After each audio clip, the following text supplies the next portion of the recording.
In addition to the group talks, the UN is set to meet with both the Syrian government and the opposition on Thursday in hopes of having a face-to-face meeting on Friday. Here to talk about all of that is Ari Ratner, I should say, a principal at the Truman National Security Project and a former State Department appointee. I guess if you can't really agree on time limits for opening statements, that's never a good sign, is it? No, it certainly isn't. I mean, there's a very serious war going on in Syria, and what we saw today was a war of words. Let me talk to you about what Richard Bestick talked a little bit about. You know, we see the friction, we see the acrimony present today, no doubt about it. But what I thought was interesting is there's a journalist who is from the region, who's covered this war, who said this. He said, for 3 years, the opposition forces have tried to destroy the regime. At the same time, the regime has tried to crush the opposition.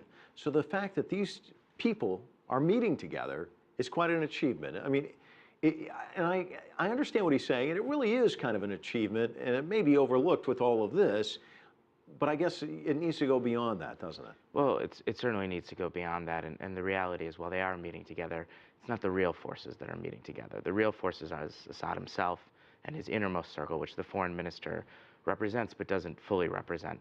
And of course, the Syrian opposition, which is very much fragmented.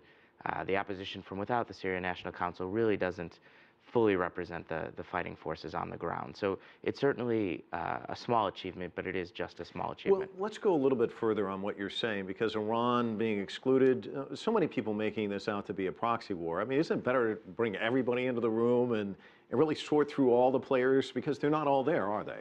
No, it's certainly true, and if you could have everyone at the table and legitimately committed to being at the table, of course that would be an improvement. The reality is, even if the Iranians were at the table, this is a very difficult conflict, and it's not going to be sorted out in Geneva. This may be the type of event where things would be signed, where some ice could be broken, but this is going to get sorted out behind the table, behind closed doors, among the most key players, the U.S. and Iran being very important players, of course, and this, of course, is related to the larger negotiations over the nuclear program. So the Iranians are in the conversation, but from the American perspective, excluding them was clearly designed to send a message both on Syria as well as on larger regional issues. The Chinese Foreign Minister Wang Yi saying that all parties must seek common ground. How difficult will it be to find that middle ground? I mean, if you're so polarized at this point, where everyone's just screaming at one another, how do you get them into the middle? Well, I think the reality is that the best hope for common ground right now is exhaustion. The reality is this is a brutal conflict, and there is some degree of fighting it out to the point where no one wants to fight anymore.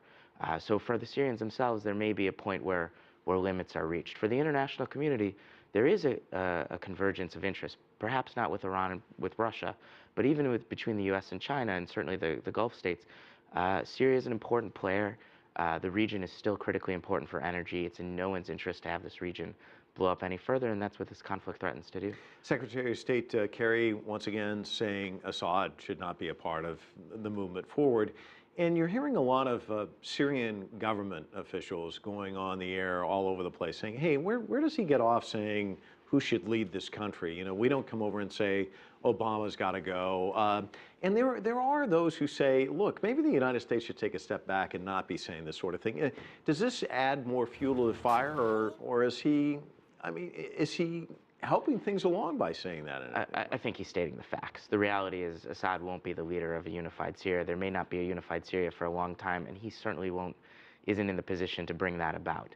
You know, in terms of the issue of whether the U.S. has any moral authority to say Assad must go, the reality is Assad is committing gross war crimes. It's not just the U.S. that's saying this, and that's not the real obstacle to peace. The obstacle to peace is Assad and the fragmentation of the opposition. It's not the U.S. position or even the position of most international players. All right. Well, thanks so much for coming in, giving us your observations. We never ask you in for the easy ones, only the tough ones. It's always a pleasure. Thank you.